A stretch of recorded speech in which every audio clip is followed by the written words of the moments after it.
បាទជាងរៀបសួរជួបជាមួយខ្ញុំបាទប្រូហូបាទពុកម៉ែបងប្អូនទាំងអស់គ្នាបាទពុកម៉ែបងប្អូនទាំងអស់គ្នាថ្ងៃនេះដែរពុកម៉ែបងប្អូនទាំងគ្នាណា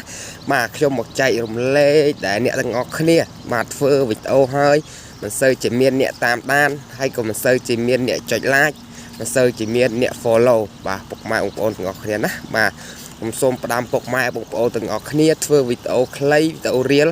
ធ្វើមិនឲ្យបានច្រើនមកបងប្អូនទាំងអស់គ្នាណាបាទមួយថ្ងៃយើងផុស4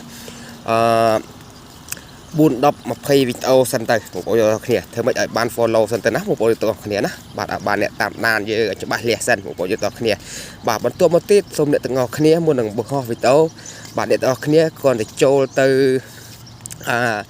លេងវីដេអូជាមួយភាគបងប្អូនយើងហ្នឹងបាទលេងថ្មីបាន4 10នាក់សិនមករួចហើយមើលវីដេអូគេដល់ចប់បាទសូម